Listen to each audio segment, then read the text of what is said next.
கல்லூரி வாழ்க்கை. பண்புகளை பதியம் போட்டு ஒரு கண்ணாடி, ஒரு கணிப்பொறி, ஒரு கைபேசி, இவைகளில் உள்ளது இன்றைய உலகம். நளினமெது நவீனமெது என தெளிந்த தேன்தூளி கலந்த பூக்களாய் என்றும் உரையாற்றுபவரும் இப்பொன்னான நிகழ்விற்கு தலைமை ஏற்றி இருப்பவருமான பெருந்துறை தி Kongu Vellalar institute of technology ட்ரஸ்டின் தலைவர் திரு டாக்டர் ஆர் குமாரசாமி ஐயா அவர்களை தலைமை உரையாற்ற வருமாறு பேரன்புடன் அழைக்கிறோம். நமக்கெல்லாம் ஆசி வழங்க வந்திருக்கின்ற கோவை பெரியநாயக்கன் பாளையம்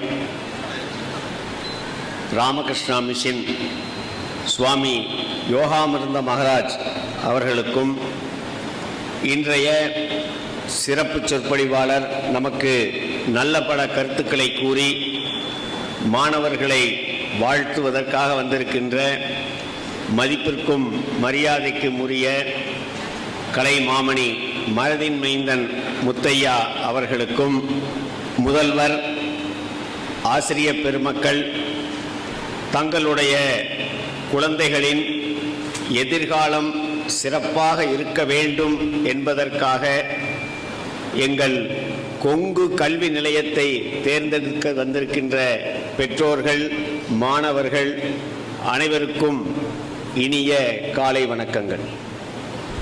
சம்ஸ்கிருதத்தில் 2 சொற்கள், சிறப்பான சொற்கள் உண்டு. ஒன்று பிரேயஸ், இன்னொன்று ஸ்ரேயஸ். பிரேயஸ் அப்படின்னா எனக்கு பிடித்தது, பிரியமானது, எனக்கு உடனடியாக மகிழ்ச்சியை கொடுக்கக்கூடியது, நைஸ். இது பிரேயஸ். எனக்கு பிடித்தது, எனக்கு உடனடியாக மகிழ்ச்சியை கொடுக்கக்கூடியது, நைஸ். இது பிரேயஸ். ஸ்ரேயஸ் அப்படிங்கிறது நல்லது, மேலானது, குட்.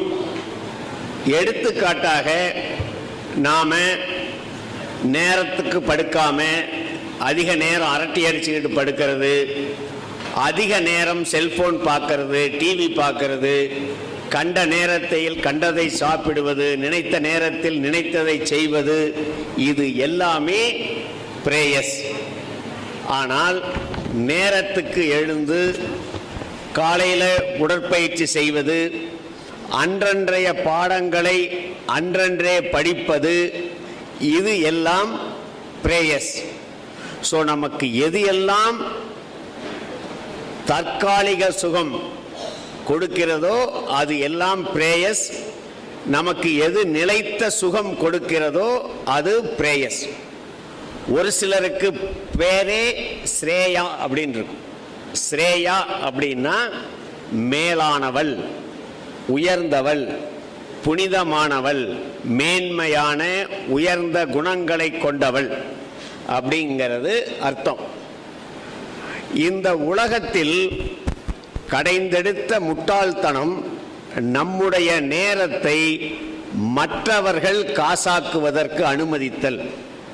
இந்த உலகத்தில் கடைந்தெடுத்த முட்டாள்தனம் நம்முடைய நேரத்தை மற்றவர்கள் காசாக்குவதற்கு அனுமதித்தல். அதில் முதல் 2 இடங்களை பெறுவது நாம் விரும்பி பார்க்கும் செல்போனும் டிவியும். டிவி என்பது டெலிவிஷன் மட்டுமல்ல, டிவி என்பது டெலிவிஷம்.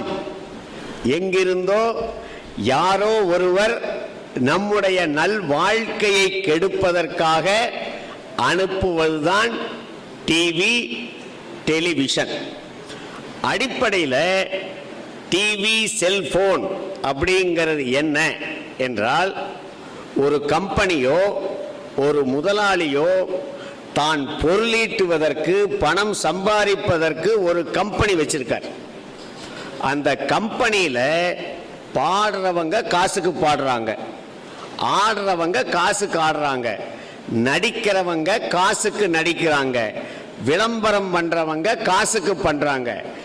ஆடுவது, பாடுவது, நடிப்பது, பேசுவது, விளம்பரம் செய்வது என்பது அந்த கம்பெனியில் வேலை செய்பவர்களுடைய வேலை. ஆனால் நம்முடைய வேலை அது அல்ல. நம்ம கிரிக்கெட் பார்க்குறோம், ஏன்னா பலரும் விரும்பி பார்ப்பது கிரிக்கெட். அடுத்தவங்க கிரிக்கெட் விளையாடுறத தூக்கத்தை கெடுத்து 3 மணி நேரம் 4 மணி நேரம் பார்த்தா நம் வாழ்க்கை மேம்படுமா? நாம் ஒரு அரை மணி நேரம் 1 மணி நேரம் வாக்கிங் போய் எக்ஸசைஸ் பண்ணா நம்முடைய வாழ்க்கை உருப்படுமா? ஏன்னா கிரிக்கெட் என்பது விளையாடுபவருக்கு அது ஒரு தொழில். அவர் ஒரு ரன் எடுத்தால் அதுக்கு பணம், ஒரு விக்கெட் எடுத்தால் அதுக்கு பணம், ஒரு கேட்ச் பிடிச்சால் அதுக்கு பணம். அவர்கள் வாழ்க்கை மேலே போகிறது, நம்முடைய வாழ்க்கை கீழே வருகிறது.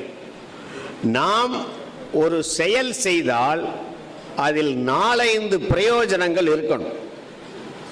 ஒன்று, நம்முடைய உடல் நலம் மேம்பட வேண்டும், ஹெல்த் இம்ப்ரூவ் ஆகணும்.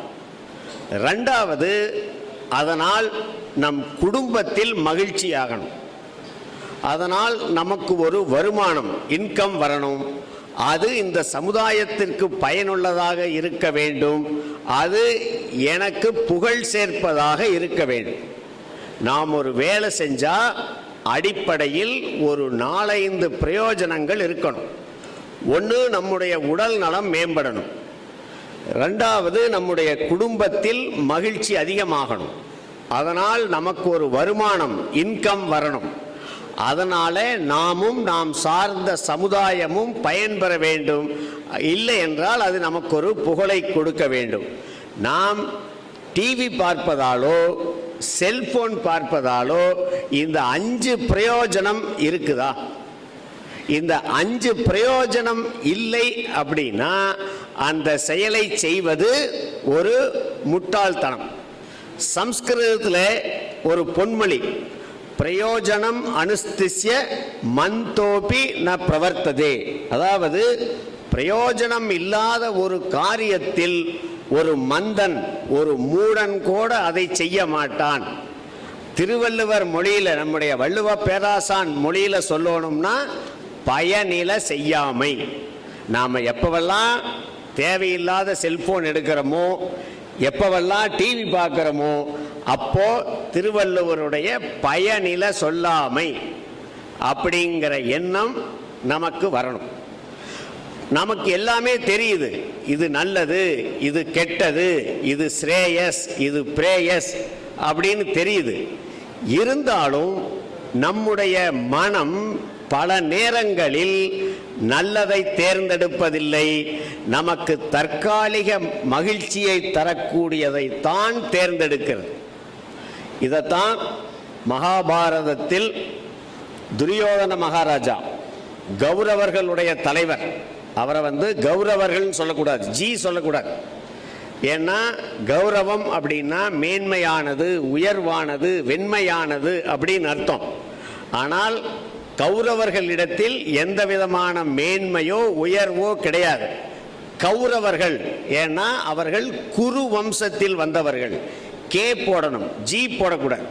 அவர்களுக்கு எந்த கௌரவமும் கிடையாது. கௌரவர்கள் என்பதை கௌரவர்கள் அப்படின்னு சொல்லணும். அதில் முதன்மையானவர் துரியோதன மகாராஜா.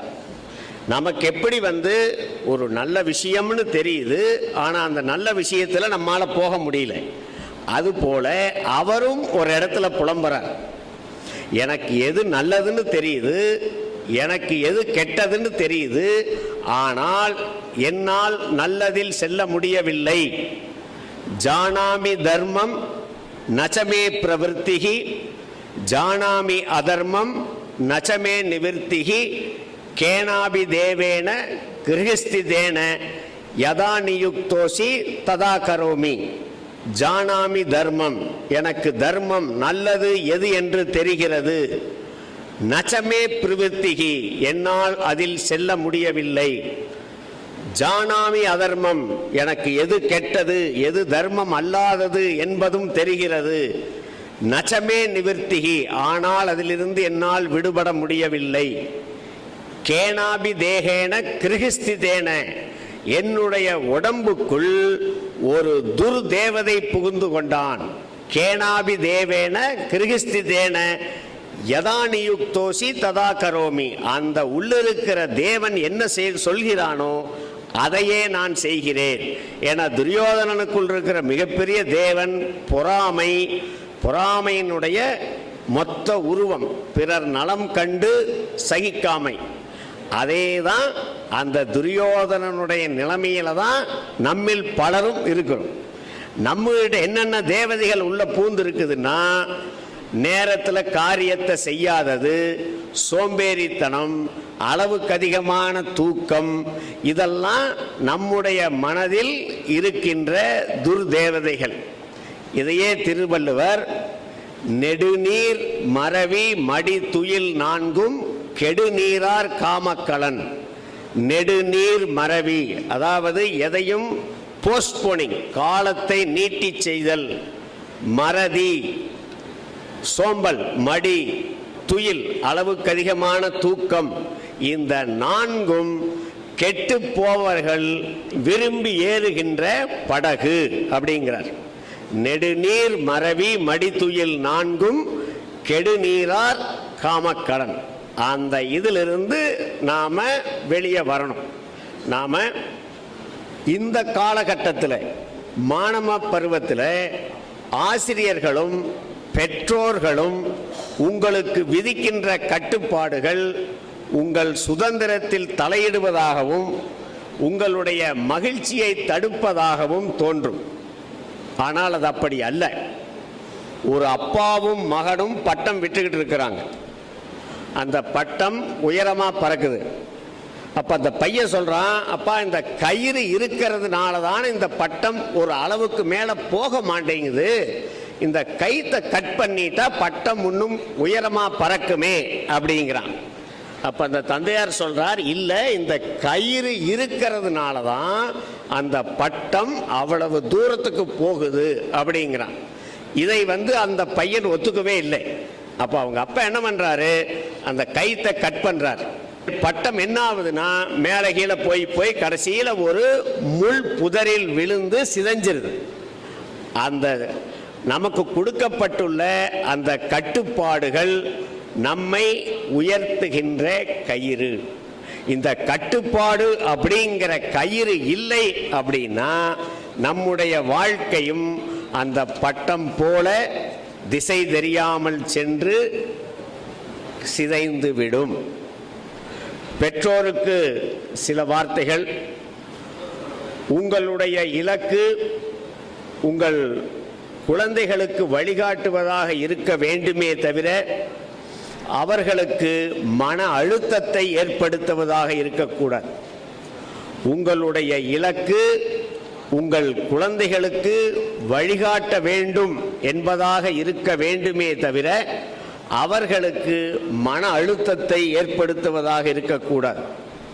உங்களுடைய குழந்தைகள் அதி புத்திசாலிகளாகவும் உயர்வானவர்களாகவும் வருவதற்கு நீங்கள் அதி புத்திசாலிகளாக இருக்க வேண்டிய அவசியம் இல்லை. நீங்கள் அன்பானவராகவும் நேர்மையானவராகவும் மகிழ்ச்சியானவராகவும் இருந்தாலே உங்கள் குழந்தைகள் மேன்மையானவர்களாக ஆகிவிடுவர். உங்கள் குழந்தைகளின் எதிர்காலத்திற்காக நீங்கள் சொத்து, தொழில், தங்கம், இப்படி பல விஷயங்களில் முதலீடு செய்கின்றீர்கள். அதைவிட மிகச்சிறந்த முதலீடு உங்கள் குழந்தைகளிடத்தில் உங்கள் அன்பை முதலீடு செய்யுங்கள், உங்கள் அக்கறையை முதலீடு செய்யுங்கள், உங்கள் பாசத்தை முதலீடு செய்யுங்கள், உங்கள் நேசத்தை முதலீடு செய்யுங்கள். இதற்கெல்லாம் காரணமான உங்கள் பொன்னான நேரத்தை முதலீடு செய்யுங்கள். நன்றி, வணக்கம்.